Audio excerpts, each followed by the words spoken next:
Hi everyone, welcome to digital के classes. So आप में से बहुत सारे लोगों का इस बार सीटेट पेपर 2 या फिर पेपर 1 का जो एग्जाम है वो आप पहली बार देंगे, या फिर इसके पहले भी आपने जो है पेपर 2 सोशल साइंस के एग्जाम्स दिए होंगे। आपका क्योंकि बहुत सारे स्टूडेंट्स जो है अपना मार्कशीट भेजते हैं, जिसमें मैं देखती हूँ कि उनके सोशल साइंस में 60 में से 18 है, तो किसी के 20 हैं, तो किसी के 25 हैं।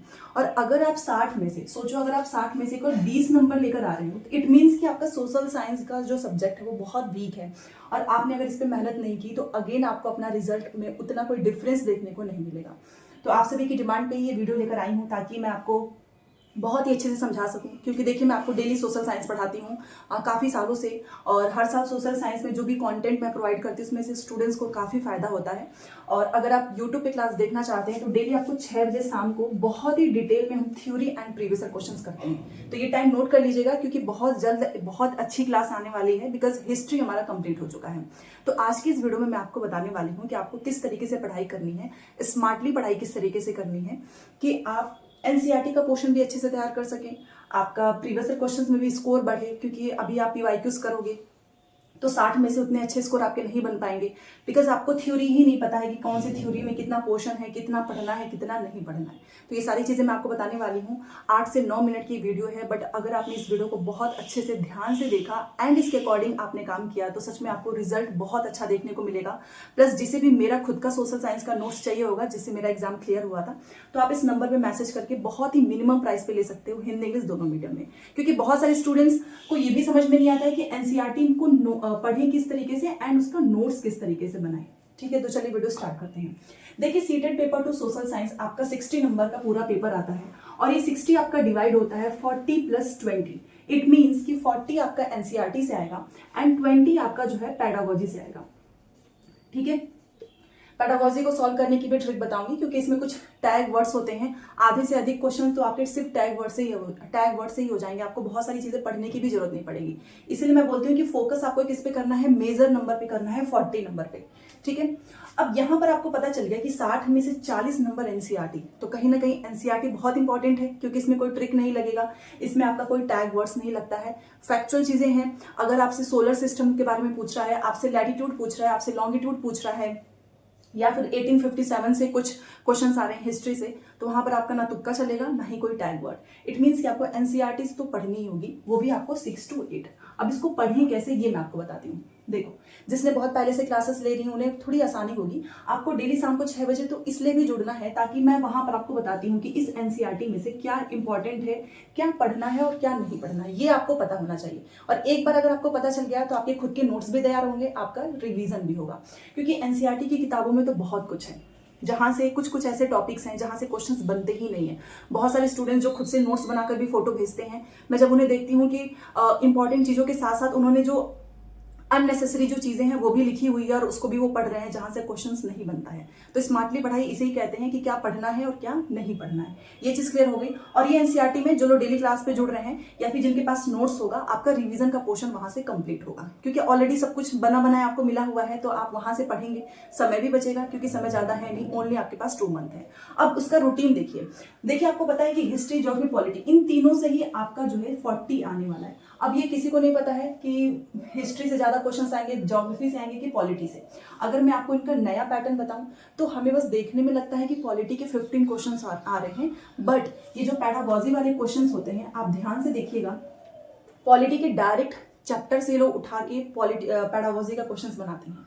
इवन जिसने कल वाली क्लास देखी होगी, वहां पर देखो मैंने ज्योग्राफी का चैप्टर आपको पढ़ाया था मैप, और इस मैप वाले चैप्टर से सिर्फ एक क्वेश्चन पूछा था कि प्लेट्यू का रंग क्या है। बट इस मैप वाले चैप्टर से इतने सारे पेडागोजी के क्वेश्चंस बनाए हैं। और अगर आपको यही नहीं पता होगा कि मैप्स के कंपोनेंट क्या है, मैप्स में आपको क्या क्या इन्फॉर्मेशन पता होनी चाहिए, तो फिर आप पेडागोजी नहीं कर पाओगे। क्योंकि पेडागोजी का क्वेश्चन ऐसे बनाता है, देखिए, आप एक टीचर हो, आपको बच्चों को क्लास में मैप सिखाना है, तो स्टार्टिंग में उनको क्या क्या चीजें पता होनी चाहिए। तो ये तो आपके एनसीईआरटी से अगर आपको खुद पता होगा तभी तो आप क्वेश्चन के आंसर भी दे पाएंगे। क्योंकि वो ऐसा नहीं है कि सब स्टोरी बेस्ड होगा, नहीं, वो फैक्चुअल क्वेश्चंस को ऐड करते हैं, प्लस उसको कन्वर्ट कर देते हैं, पैडागोजी में लाइक आप टीचर हैं तो आप किस तरीके से पढ़ाओगे, किसी स्टूडेंट को मैप नहीं समझ में आ रहा है, कॉन्स्टिट्यूशन नहीं समझ में आ रहा है, इलेक्शन नहीं समझ में आ रहा है, तो आप उन्हें किस तरीके से पढ़ाएंगे। तो पहले तो आपका कॉन्सेप्ट क्लियर होना चाहिए। तो ये जो 40 नंबर की पैडागोजी है कुछ अलग से नहीं है। अगर आपने हिस्ट्री, ज्योग्राफी, पॉलिटी ये एनसीईआरटी तैयार कर लिया, आपका पैडागोजी भी हो जाएगा। क्योंकि देखिए पैडागोजी के एक बार आप टॉपिक्स पे जरूर नजर रखें। देखिए ये 20 मार्क्स का है पैडागोजी।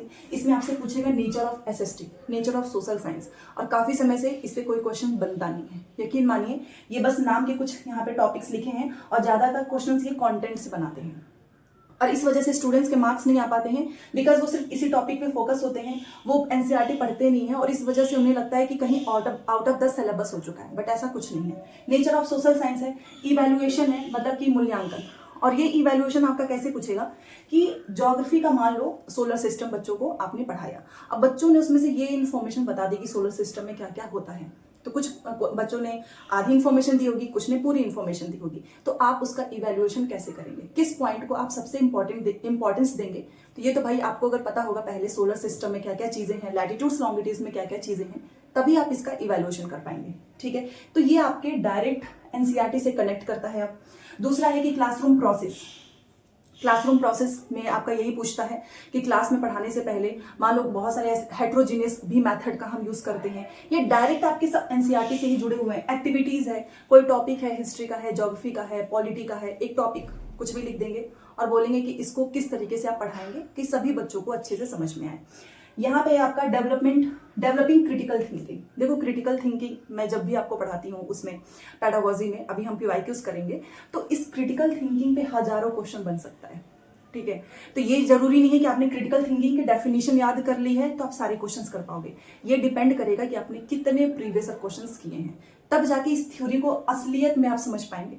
अदरवाइज बहुत सारे स्टूडेंट्स हैं जिन्हें चाहिए कि सिर्फ क्रिटिकल थिंकिंग की डेफिनेशन मिल जाए, भाई हमें पैडागोजी का नोट्स चाहिए तभी जाकर मेरे 20 आएंगे, और इसलिए उनके नंबर नहीं बन पाते हैं। ठीक है, तो आपको पीवाईक्यूज करना है कि क्रिटिकल थिंकिंग पे हजारों क्वेश्चन पूछे गए हैं, हजारों क्वेश्चंस आपको पता होना चाहिए। दूसरा है प्रोजेक्ट वर्क। अब सोशल साइंस पढ़ रहे हैं तो इसमें मॉडल प्रोजेक्ट्स यूज होता ही है। इंक्वायरी मेथड है, मतलब आपको ऐसे बच्चों को एक्टिविटीज देनी है जिसमें खोजबीन वाली चीजें बच्चे खुद से फाइंड कर सकें।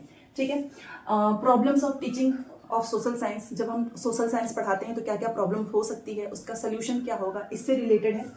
सोर्सेज है प्राइमरी एंड सेकेंडरी, और ये भी आपका डिपेंडेंट है एनसीईआरटी पे, क्योंकि एनसीईआरटी से ही डायरेक्ट पूछते हैं और वहीं से इस क्वेश्चंस को कन्वर्ट कर देंगे पैडागोजी में। तो कुल मिलाकर मैं आपको ये बोलना चाहूंगी कि सबसे पहले आप एनसीईआरटी पे फोकस करें। आपको एक रूटीन बनानी है कि आज आपको हिस्ट्री का एक चैप्टर कंप्लीट करना है, ज्योग्राफी एंड पॉलिटी, या फिर आप ये भी कर सकते हो कि पहले आप हिस्ट्री के सारे 6, 7, 8 की पूरी एनसीईआरटी पढ़ लो, देन आप चैप्टर वाइज प्रीवियस क्वेश्चंस कर सकते हैं, या फिर चैप्टर वाइज नहीं है तो आप पीवाईक्यूज जो भी आपके पास हो, ठीक है, वहां से आपको क्या करना है कि हिस्ट्री वाला जो क्वेश्चंस जितने पूछे गए हैं वो आप उतना कर सकते हैं। इससे क्या होगा कि आपका मिसलेनियस ही क्वेश्चंस सारे तैयार होते जाएंगे, प्लस हिस्ट्री का 6, 7, 8 चैप्टर भी तैयार एंड प्रैक्टिस भी हो चुकी है। इसी तरीके से आपको ज्योग्राफी आपके ऊपर डिपेंड करता है। देखिए पढ़ने का और कोई शॉर्टकट तरीका नहीं है। हाँ, मैंने आपको बोला कि क्या चीजें पढ़नी है, क्या चीजें नहीं पढ़नी है, ये आपको पहले पता होना चाहिए। तो इसके लिए कहीं ना कहीं टीचर की गाइडेंस भी बहुत इंपॉर्टेंट होती है। चाहे आप कहीं से भी पढ़ रहे हो, किसी भी टीचर को फॉलो कर रहे हैं, बस एक टीचर, एक मटीरियल, इस चीज पे आपको स्टिक हो जाना है।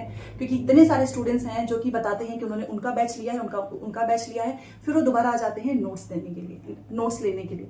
ऐसे स्टूडेंट्स को मैं कभी नोट्स नहीं देती। इवन मैंने सामने से बोला है कि आप प्लीज, आपके पास जो मटेरियल है आप सिर्फ उसी से पढ़ाई करें। देखो जब भी एग्जाम क्लियर करना उतना कोई टफ नहीं है, लेकिन जब हमारे पास बहुत मटेरियल होता है, बहुत सारे हमारे पास बैचेस होते हैं, अलग अलग टीचर का है, सबके तरीके अलग होते हैं, तो हम वहां पे कंफ्यूज हो जाते हैं कि क्या पढ़ें क्या ना पढ़ें। तो सबसे इंपॉर्टेंट है एक किताब होनी चाहिए, और एक कोई भी जहां से पढ़ रहे हो वहां से, जिस भी टीचर से हैं, इन दोनों चीजों पे आपको स्टिक होना है। अदरवाइज आप बहुत कंफ्यूज हो जाएंगे, आपका पूरा सिलेबस भी कंप्लीट नहीं होगा। फोकस करना है कि जहां से भी आप पढ़ रहे हैं वो आपको हिस्ट्री, ज्योग्राफी, पॉलिटी में एनसीईआरटी पढ़ा रहे हैं या कहीं और से, इस चीज का ध्यान रखना। एंड जो मटीरियल है आपको समझना होगा कि इसमें जैसे कि हिस्ट्री है उसमें क्लास 8 वाले से ज्यादा पूछता है, ज्योग्राफी है 6 और 8 से पूछता है, बट मे बी इस बार 7 से भी ज्यादा क्वेश्चन पूछ ले, क्योंकि मैप से हर बार क्वेश्चंस नहीं आते थे, इस बार इन्होंने मैप से क्वेश्चन पूछा है। तो इसलिए आपको पढ़ना तो सारा ही पड़ेगा। प्लस जो कुछ कहानी वगैरह दी होती है उसको इग्नोर करना है। एंड अगर आपने हिस्ट्री, ज्योग्राफी, पॉलिटी ये 6, 7, 8 की सारी किताबें कर ली हैं तो 40 आपका यहाँ पे तैयार होगा, प्लस ये पेडागोजी भी आपका यहीं से तैयार होगा। एक चीज़ और है, सोशल साइंस में 60 क्वेश्चंस आते हैं और इतने लेंथी क्वेश्चंस होते हैं आपके एनसीईआरटी प्लस पेडागोजी। तो स्पीड, टाइम मैनेजमेंट ये बेस्ट है। बट बिकॉज देखो 60 क्वेश्चंस हैं, कई बार क्वेश्चंस पढ़ते पढ़ते ही थक भी जाते हैं, समझ में नहीं आता कि ऊपर पूछा क्या था। तो ये आपका जो है तभी होगा जब आप हर दिन प्रीवियस क्वेश्चंस करेंगे। तो ये नहीं है कि अभी आप जैसे कुछ लोग होंगे उन्होंने पीवाईक्यूज किया ही नहीं होगा, आपने थोड़ा बहुत पढ़ा है ना, तो आपको डेली प्रीवियस क्वेश्चंस करना ही करना है हर हाल में। स्मार्टली पढ़ाई करनी है, जहां से ज्यादा पूछेगा उसको बार बार रिवीजन करना है। एक मटेरियल, एक टीचर, दैट्स इट। क्योंकि बहुत सारे रिसोर्सेज होंगे, बहुत सारे टीचर्स के आपके पास नोट्स होंगे, बहुत सारे बैचेस होंगे, आपका एग्जाम नहीं क्लियर होगा, ये रियलिटी है। ठीक है, प्लस थोड़ा पढ़ो बट काम का पढ़ो। ठीक है, 100 किताबें पढ़ने से बेटर है कि आप एक किताब को 100 बार पढ़ो। इट मीन्स कि रिवीजन बहुत इंपॉर्टेंट है। हिस्ट्री पढ़ लिया है, रख दिया होगा बंद। अब ज्योग्राफी पढ़ेंगे तो हिस्ट्री भूलेगा, पॉलिटी पढ़ेंगे तो ज्योग्राफी भूलेगा। तो ये जो कंडीशन है ये नहीं होनी चाहिए। ठीक है, इसीलिए बीच बीच में आप सभी के संडे को रिवीजन होते हैं, रिवीजन भी होंगे। प्लस जैसे जैसे एग्जाम का टाइम आएगा उसके हिसाब से हम और भी क्लासेस जो है प्लान करेंगे। अभी तो आपको एक क्लास मिल रही होगी, ठीक है, उसी क्लास को देखना है।